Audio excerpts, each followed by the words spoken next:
बिस्मिल्लाहिर्रहमानिर्रहीम अस्सलाम वालेकुम जी। उम्मीद करते हैं कि ठीक ठाक हो तो अल्लाह ताला ने हिंदो ईमान जो तो अपनी ज़िंदगी ऐसा तरीके से गुजार रहे हो। बिल्कुल जनाब मैं डेरे पर मौजूद हूँ। इतना आज जनाब असां एक पार्टी करी जा रहे हैं निकी जी ये होती कि अलविदाई पार्टी तो बीच में पार्टी जी इकट्ठी एक जगह पर कर सकते कई दोस्त जो ऐसा नहीं कि बाद असा मुलाकात हुई है चलो जरा इसकी इकट्ठे मैनेज करी गई है। बाकी जनाब सारी वीडियो की लाइक करो शेयर करो कमेंट जरूर करो तो कैसी लगी है वीडियो। तो उस तो बाद जनाब सारे समान तकरीबन सारा रेडी है तो रोटियां ऑर्डर हो गया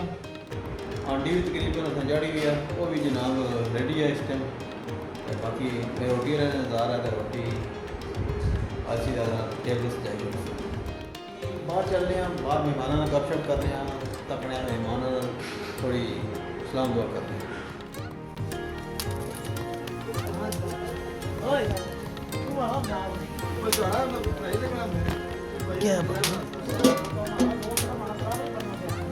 चेक कर सो जी फुल बुलाओ दिया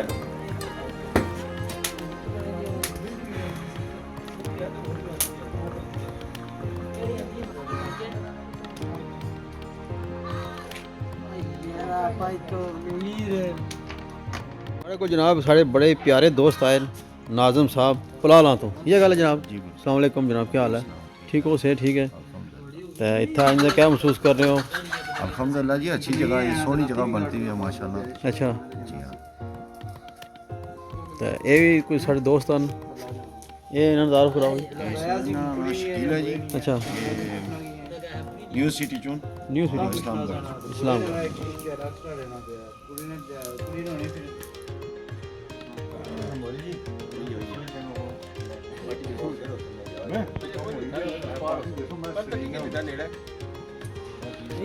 माशाल्लाह आफा जी अज बड़ी रौनक है अज क्या सी जनाब पार्टी चली रही है जनाब आज डेरा वसीम ज़ारो फ्रेंड ब्रदर्स पर ये असां अलविदा भाई पार्टी भी है अलविदा पार्टी भी है भाई और भाई तो फिर जा ही रहना वापस इंग्लैंड अलविदा पार्टी भी है तो ईद मिलन पार्टी दो पार्टियां ते साढ़े मेहमान जनाब को आए बड़े दूर एक अडब तो आए ना माशाल्लाह जी तो आज पक्की क्या रहा जनाब आज जनाब देसी मुर्गे पकी रहे देसी मुर्गे पकी रहे आवाम ठीक हो सी आवाम जनाब इंशाल्लाह ठीक हो। अच्छा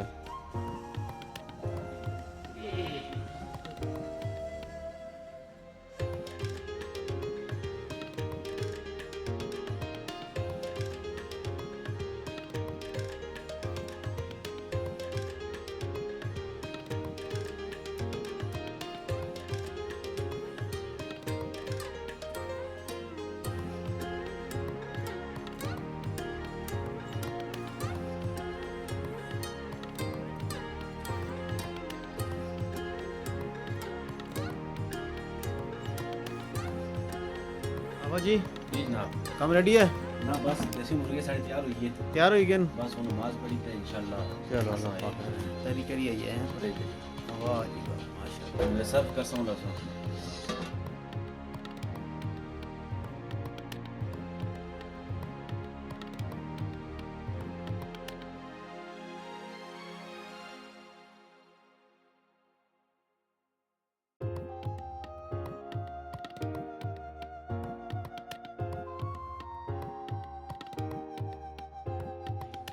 जनाब आसान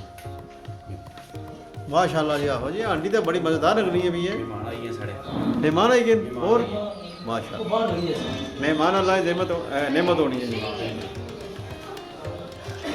चलो रोटियां बचाओ सब बाउल कीजिए कुछ नहीं जी कुछ नहीं इस वक्त टाइम थोड़ा टाइम शार्ट जाए बहुत शॉर्ट मौलवी साहब आओ भाई वैसे जुले न बाओ कोई भाई जाई रहन जनाब बड़िया रौनक डेरे पर लगी रही हैं। अच्छा हूँ जाई रहन जनाब तो हूँ रौनक खत्म हो जासन खत्म हो जसन चलो अल्लाह खैर नाल उन्हें खड़ा जनाब आमीन उन्हें जाना भी है उन्होंने ज़्यादा ड्यूटी है नौकरी है बस दुआ करो जनाब से दुआ की ज़रूरत है अल्लाह ताला उन्हें को करम करे जनाब रहम करे असां जनाब की दुआ करी सकनी plate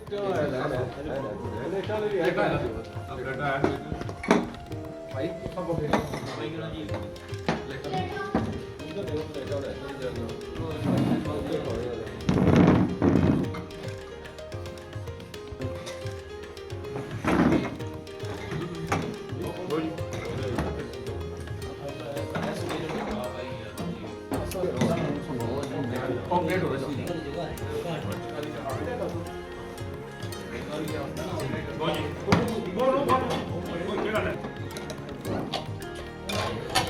Bapak iya ayo bapak iyo. Nggak tahu. Nah, dari hand coba ya. Coba ya.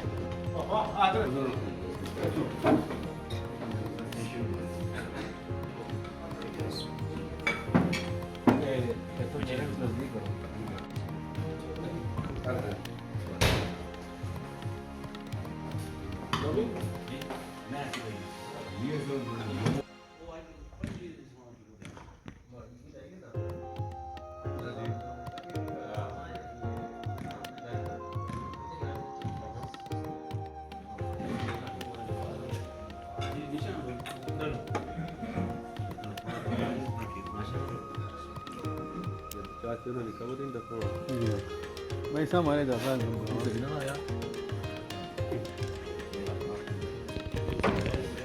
जनाब रोटी तो खाई पी रहे हैं हूँ जनाब दूध पत्ती भी एक तैयार हो गया डिस्पोजेबल आज कप इस्तेमाल कर सकते नाल अपने भाई अजीम साहब ये भी जनाब बिस्कुट तैयार करी है बिस्कुट पेश करी ये चाह साहब लाइए माशाल्लाह पता लग रहा रंग निकल गया चाह ना जो अल्हम्दुलिल्लाह असां होटल पे हाँ होटल रहे हो साहब वाह जी वाह बेहतर असां क्लास में हाँ चाय तो कोई बनाया